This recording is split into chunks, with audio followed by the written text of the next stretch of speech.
Hello everyone. Very good morning to all of you. आज के video में 14 March 2023 के करंट अफेयर डिस्कस करेंगे। पीडीएफ आप लोग डाउनलोड कर सकते हो टेलीग्राम से भी, जिसका लिंक वीडियो के डिस्क्रिप्शन में दिया हुआ है सबसे ऊपर, या फिर एग्जाम इंजन एप्लीकेशन से भी आप डेली के करंट अफेयर पीडीएफ डाउनलोड कर सकते हो आंसर की के साथ। अब चलिए शुरू करते हैं आज का वीडियो। पहले बात करेंगे कल के क्वेश्चन की। कल मेरा आपसे ये सवाल था कि 2022 का बेल्जियम ग्रैंड प्रिक्स कौन से खिलाड़ी ने जीता था। तो ये जीता था मैक्स वर्स्टपन ने। किसने? Max Verstappen. आपको एक चीज ध्यान रखनी है, अगर जब भी ग्रैंड प्रिक्स से क्वेश्चन पूछे जाएं, तो अगर आपको आंसर ना पता हो, तो उस केस में आपको बता रहा हूं कि 2022 में 80% ग्रैंड प्रिक्स मैक्स वर्स्टपन ने जीते हुए हैं। तो अगर आपको तुक्का लगाना भी है, तो 2022 का कोई भी ग्रैंड प्रिक्स पूछा जाए, अगर आपको आंसर नहीं पता है और आप अटेम्प्ट करना चाहते हो, तो वर्स्टपन लगा दीजिएगा। आंसर सही होने के चांसेस बढ़ जाएंगे। इसी तरीके से 2021 के 80% ग्रैंड प्रिक्स लुइस हैमिल्टन ने जीते थे। तो अब आप ध्यान रखिएगा ये चीज अपने दिमाग में। अब चलिए शुरू करते हैं आज के करंट अफेयर। पहला क्वेश्चन है, अभी हाल ही में कौन सी राज्य सरकार है जिसने केंद्र सरकार से अफीम की खेती करने के लिए परमिशन मांगी है?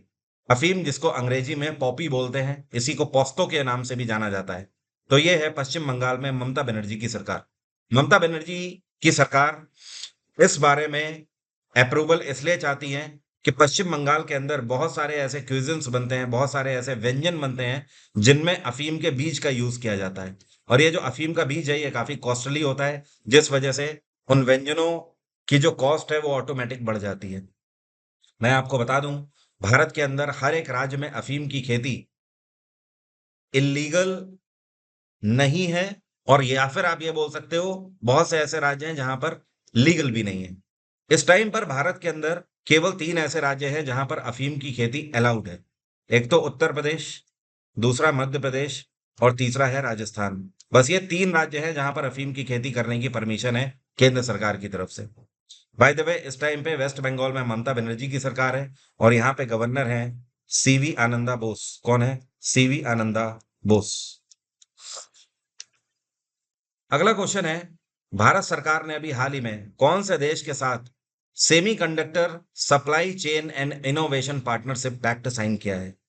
तो भारत सरकार ने अमेरिका के साथ अभी हाल ही में पैक्ट साइन किया है सेमीकंडक्टर्स को लेकर। सेमीकंडक्टर्स होते क्या है?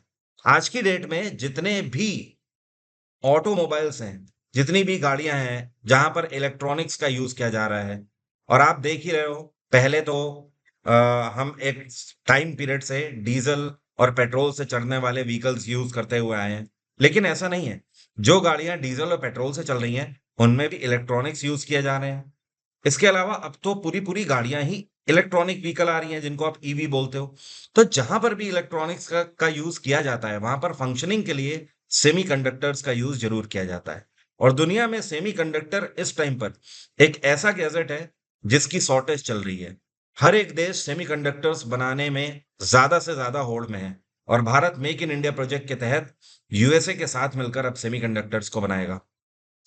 एक छोटी सी बात जो कि कभी आपने गौर नहीं करी होगी, आप कोई भी गाड़ी ऑर्डर करते हो, जो कि नॉर्मल ही गाड़ी है, मान लो हर गाड़ी में वेटिंग नहीं होती है, जैसे मान लो नॉर्मली आपने एक गाड़ी ऑर्डर करी, तो अगर इस गाड़ी में फिर भी आपको 1 महीने की तो वेटिंग मिल ही जाएगी आमतौर पर। तो ये वेटिंग आजकल क्यों मिल रही है गाड़ियों में, जबकि पहले आप कभी भी गाड़ी जाके ले आते थे? तो ये सिर्फ और सिर्फ सेमीकंडक्टर की वजह से। गाड़ी पूरी रेडी होती है, लेकिन बस उसमें सेमीकंडक्टर है या नहीं है, ये पता होता है मैन्युफैक्चरर को, और मैन्युफैक्चरर को अरेंज करना होता है सेमीकंडक्टर। अमेरिका में इस टाइम पे जे बिडेन की सरकार है। भारत में आपको पता ही है, प्रधानमंत्री नरेंद्र मोदी की सरकार है। ये और ब्रिटेन में इस टाइम पे ऋषि सुनाक की सरकार है। रशिया में व्लादिमीर पुतिन की सरकार है, और फ्रांस के राष्ट्रपति है इमैनुअल मैक्रोन। अगला क्वेश्चन है, इनमें से किसके द्वारा अभी हाल ही में एक एक्सक्लूसिव पोर्टल लॉन्च किया गया है विमेन साइंटिस्ट को फंड करने के लिए, सीएसआईआर काउंसिल के अंतर्गत? तो सीएसआईआर काउंसिल के अंतर्गत महिला वैज्ञानिक जो हैं, उनके अनुसंधान को अनुदान देने के लिए, मतलब फंडिंग करने के लिए, डॉक्टर जितेंद्र सिंह के द्वारा लॉन्च किया गया है एक नया portal. Doctor Jitendra Singh union minister हैं, और इस पैसे की मदद से जो महिला वैज्ञानिक हैं और उनका जो अनुसंधान है, उसको फंड करके न्यू प्रोजेक्ट्स को लॉन्च किया जाएगा। ये जो पोर्टल है ये फंक्शनल हो जाएगा 1 अप्रैल से। कब से? 1 अप्रैल से। डॉक्टर जितेंद्र सिंह के द्वारा अभी हाल ही में जियो स्पेशियल हैकेथन भी लॉन्च करी गई थी, और इनके द्वारा एक कैंपेन भी लॉन्च किया गया था, 1 वीक 1 लैब, 1 वीक 1 लैब। अगला क्वेश्चन है, अभी हाल ही में विमेन आइकन्स लीडिंग स्वच्छता अवार्ड 2023 किसके द्वारा लॉन्च किया गया है? तो इसको लॉन्च किया गया है डॉक्टर हरदीप सिंह पुरी के द्वारा। और सवाल यह उठता है कि विमेन आइकन्स लीडिंग स्वच्छता अवार्ड है क्या? पूरे भारत भर की ऐसी महिलाएं जिन्होंने स्वच्छता के क्षेत्र में उत्कृष्ट कार्य किया हुआ है, चाहे वो अर्बन सोसाइटी हो, चाहे वो रूरल सोसाइटी हो, हर एक क्षेत्र में ऐसी महिलाएं जिन्होंने स्वच्छ भारत अभियान के तहत उत्कृष्ट कार्य किया है, उनको विम्स अवार्ड से सम्मानित किया गया है। शॉर्ट में इसे विम्स बोलते हैं, विमेन आइकन्स लीडिंग स्वच्छता अवार्ड। और ये जो अवार्ड्स है, ये सेरेमनीज 8 मार्च से शुरू हुई हैं और 5 अप्रैल तक ये सेरेमनीज चलेंगी। क्या आप मुझे कमेंट बॉक्स में लिखकर बता सकते हो हरदीप सिंह पुरी इस टाइम पर कौन सा मंत्रालय संभाल रहे हैं? अगला क्वेश्चन है, ये कौन सी राज्य सरकार है जिसके द्वारा महिलाओं के लिए एक नया हेल्थ प्रोग्राम लॉन्च किया गया है? इस प्रोग्राम का नाम है आरोग्य महिला प्रोग्राम, और अंतरराष्ट्रीय महिला दिवस के उपलक्ष्य में 8 मार्च को यह प्रोग्राम लॉन्च किया है। तो ये है तेलंगाना में चंद्रशेखर राव की सरकार। सीएस राव की सरकार ने ये जो प्रोग्राम लॉन्च किया है, इसका मेन उद्देश्य ये है कि महिलाओं के लिए नए initiative free of cost launch किए जाएंगे। अब ये नए इनिशिएटिव कौन कौन से हैं समझिए। ऐसी महिलाएं जो कि प्रेगनेंसी टर्म से गुजर रही हैं, या फिर जिन्होंने अभी नए बेबी को जन्म दिया है, तो ऐसी महिलाओं को मंथ में एक बार एक न्यूट्रिशन किट दी जाएगी। इस न्यूट्रिशन किट के अंदर घी होगा, और देसी घी के साथ साथ प्रोटीन मिक्स पाउडर भी होगा, जो कि उन्हें कुपोषण से बचाएगा और बच्चे को भी बचाएगा। दूसरी चीज, हर ट्यूसडे को पूरे तेलंगाना के अंदर 100 हेल्थ सेंटर सेंटर ऐसे बनाए गए हैं जहां पर महिलाओं को मुफ्त डॉक्टर कंसल्टेशन मिलेगा, मुफ्त में सारे चेकअप्स होंगे। और इसके अलावा अगर हॉस्पिटल रेफरल की जरूरत पड़ती है तो वो भी फ्री ऑफ कॉस्ट दिया जाएगा। तो ये पूरा इनिशिएटिव महिलाओं के लिए है जिसका नाम है आरोग्य महिला। इसमें महिलाओं की हेल्थ का ख्याल रखा जाएगा ताकि जो न्यू बॉर्न बेबी हैं उन्हें कुपोषण से बचाया जा सके। ध्यान रखिए, भारत सरकार मिशन इंद्रधनुष चलाती है। मिशन इंद्रधनुष ये किस लिए चलाती है भारत सरकार? इसके तहत जो न्यू बॉर्न बेबी होते हैं 2 साल तक के, उनको एक टीका लगाया जाता है जो कि बच्चे को 12 तरीके की बीमारियों से बचाता है। और इस टाइम पे तेलंगाना में गवर्नर कौन है? ये है तमिलसाई सुंदरराजन। ये पौंडीचेरी की भी गवर्नर है। अगला क्वेश्चन है, पीयूष गोयल जो कि कॉमर्स और इंडस्ट्री मिनिस्टर हैं, इनके द्वारा अभी हाल ही में कौन से शहर में एनसैक की 6वीं मीटिंग की अध्यक्षता करी गई है? तो एनसैक का मतलब है नेशनल स्टार्टअप एडवाइजरी काउंसिल, और ये मीटिंग नई दिल्ली में अभी हाल ही में हुई है। इसकी अध्यक्षता डॉक्टर पीयूष गोयल ने करी हुई है। अब पीयूष गोयल ने इसकी अध्यक्षता करी है, इसका मेन उद्देश्य क्या है? देखिए, पूरे भारत भर के जो स्टार्टअप्स हैं उनको भारत सरकार इस एडवाइजरी काउंसिल के तहत प्रमोट कर रही है। साथ में उनके लिए लोन फैसिलिटीज लॉन्च करी जाए ताकि कॉमर्स एंड इंडस्ट्री को ग्रोथ मिले। भारत लगातार कॉमर्स एंड इंडस्ट्री में आगे स्टार्टअप्स की ही वजह से बढ़ पा रहा है। छोटे, लघु और मध्यम वर्ग के उद्योगों को लगातार हमें बढ़ावा देना है। अगला क्वेश्चन है, minister of state for external affairs doctor Rajkumar Ranjan Singh, इन्होंने अभी हाल ही में बिम्स्टेक की 19वीं मिनिस्टीरियल मीटिंग में हिस्सा लिया, बैंकॉक में जाकर। तो क्या आप बता सकते हो बिम्स्टेक जो एक ग्रुप है, इनमें से कौन सा देश बिम्स्टेक का हिस्सा नहीं है? तो बिम्स्टेक की फुल फॉर्म क्या है? इसको बोलते हैं bay of Bengal initiative for multi sectoral technical and economic cooperation. एक बार फिर से रिपीट करता हूं, bay of Bengal initiative for multi sectoral technical and economic cooperation. ये दरअसल ग्रुप इसलिए बना है कि जो भारत है और भारत के पूर्वी साइड में ये जो आप बंगाल की खाड़ी देखते हो ना, तो बंगाल की खाड़ी वाले रीजन से लगे हुए जितने भी देश हैं वो सब आपस में पीस एंड सिक्योरिटी के साथ रहें, साथ में ट्रेड एंड कॉमर्स को बढ़ावा दें। तो टोटल 7 मेंबर हैं बिम्स्टेक के। कौन कौन से? एक तो आप देख सकते हो बे ऑफ बंगाल में बांग्लादेश है, ठीक, पहला हो गया बांग्लादेश। दूसरा, नेपाल इसका सदस्य है। श्रीलंका इसका सदस्य है। म्यांमार इसका सदस्य है। इसके अलावा भूटान भी इसका मेंबर है। भूटान के अलावा थाईलैंड भी इसका मेंबर है। और भारत तो है ही। तो टोटल कितने हो गए? टोटल 7 सदस्य हो गए। 1 2 3 4 5 6 7। आंसर क्या है? पाकिस्तान। पाकिस्तान इसका सदस्य नहीं है। बिम्स्टेक की स्थापना 1997 में करी गई थी और इसका हेडक्वार्टर है बांग्लादेश की कैपिटल ढाका। बिम्स्टेक के सेक्रेटरी जनरल आपको पता है कौन है इस टाइम पे? इनका नाम है तेंजिन लेकपेल। यहां पर मैं लिख देता हूं, तेंजिन लेकपेल। लेकपेल, ठीक है। ये भूटानी है। हिंदुस्तान यूनिलीवर का नाम आपने ना सुना हो ऐसा हो नहीं सकता। तो हिंदुस्तान यूनिलीवर लिमिटेड के नए मैनेजिंग डायरेक्टर और सीईओ के रूप में किसको अपॉइंट किया गया है? तो जो आपको पिक्चर में दिख रहे हैं इनका नाम है रोहित जावा। क्या नाम है? रोहित जावा। अब से ये हिंदुस्तान यूनिलीवर की कमान संभालेंगे। इन्होंने संजीव मेहता को सक्सीड किया है। किसको? संजीव मेहता। मैं जो बताया करूं कि किसको सक्सीड किया गया है वो भी इंपॉर्टेंट होता है, ध्यान रखिएगा। क्योंकि पिछले 2 से 3 सालों में एसएससी ने अपना रवैया जो बदला है उसमें केवल अपॉइंटमेंट ही नहीं, जिसको रिप्लेस किया गया है उसके भी नाम पूछे गए हैं। तो इसी वजह से मैं हमेशा आपको बताता हूं कि किसको सक्सीड किया है, तो वो भी आप नाम ध्यान से सुना करिए। अपार्ट फ्रॉम दिस, अभी हाल ही में नीति आयोग के सीईओ भी अपॉइंट किए गए थे। इनका नाम क्या है? बीवीआर सुब्रमण्यम। कौन है? बीवीआर सुब्रमण्यम। ये नीति आयोग के नए सीईओ है। इन्होंने पी अय्यर को सक्सीड किया है।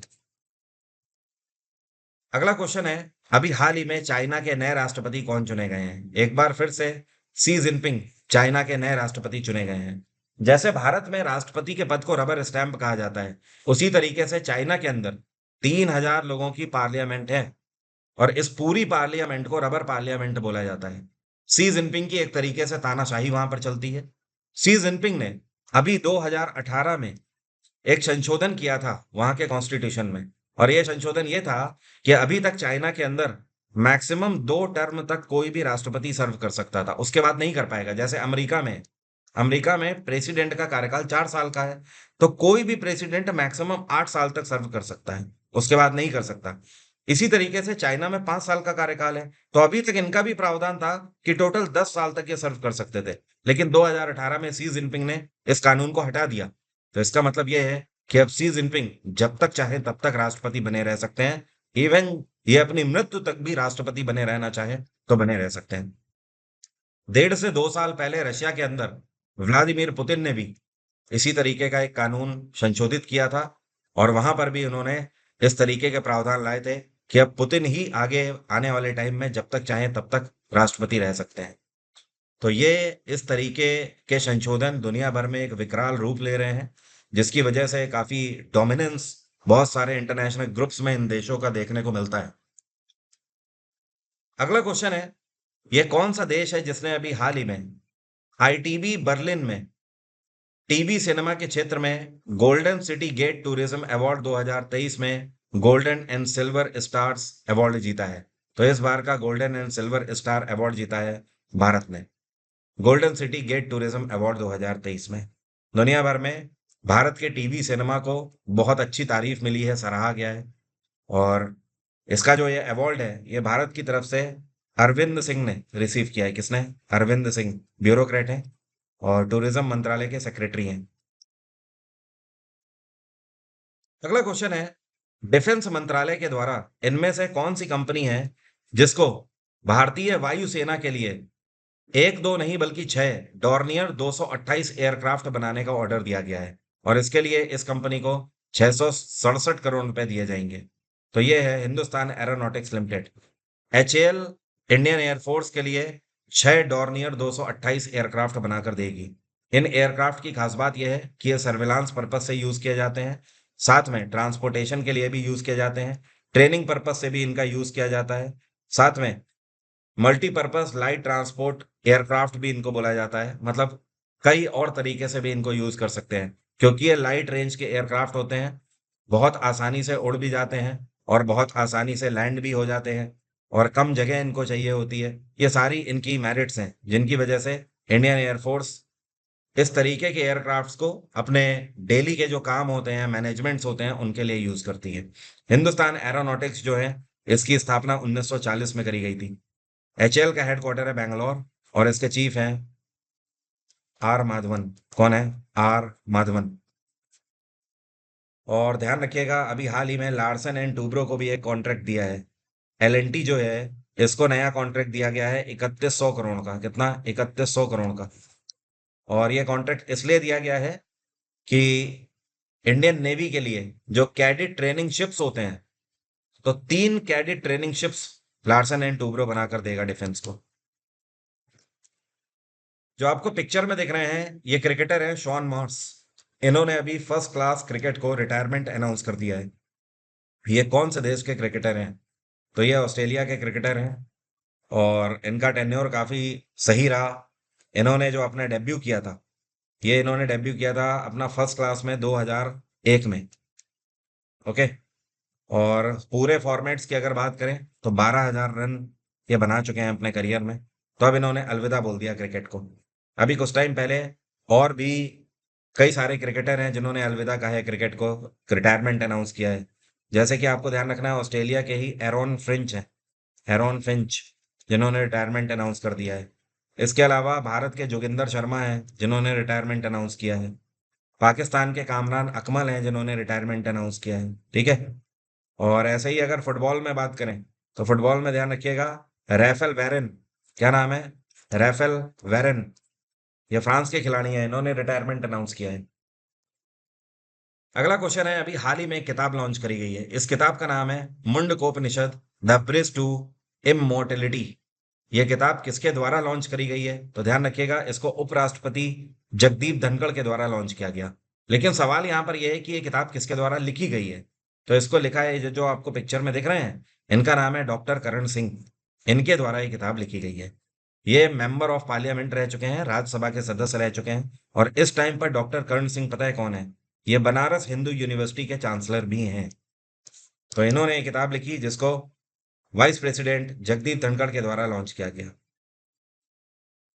अब मेरा आज का सवाल आपसे, आप में से कितने लोग बता सकते हैं यह कौन सा देश है जिसकी ऑफिशियल लैंग्वेज है सिन्हाला?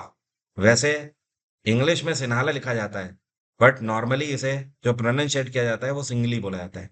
तो सिंगली इनमें से कौन से देश की ऑफिशियल लैंग्वेज है? कमेंट बॉक्स में जल्दी से लिखकर बताइए। केवल 2 दिन बचे हुए हैं इस बैच को स्टार्ट होने के लिए। हिस्ट्री और पॉलिटी आप आने वाले किसी भी एग्जाम के लिए ज्वाइन कर सकते हो एग्जाम इंजन पे। मेरा ये बैच 16 मार्च को मेरे बर्थडे के दिन मैं इस बैच को स्टार्ट करने जा रहा हूँ। इस बार इस बैच की खास बात यह है कि हिस्ट्री और पॉलिटी की केवल पीडीएफ ही नहीं, एक बुकलेट फॉर्मेट में मैं आपको दूंगा इसे। 24/7 रिकॉर्डिंग आप देख सकते हो, लाइव क्लासेस तो आप देख ही सकते हो। आप इस लेवल के बैच का पीसीएस तक के लिए तैयारी कर सकते हो, चाहे एसएससी, डिफेंस, रेलवे और आपके स्टेट के कोई भी एग्जाम हो गए या राज्य का कोई पीसीएस लेवल का एग्जाम, हर एक में आपके लिए ये कोर्स फायदेमंद होगा।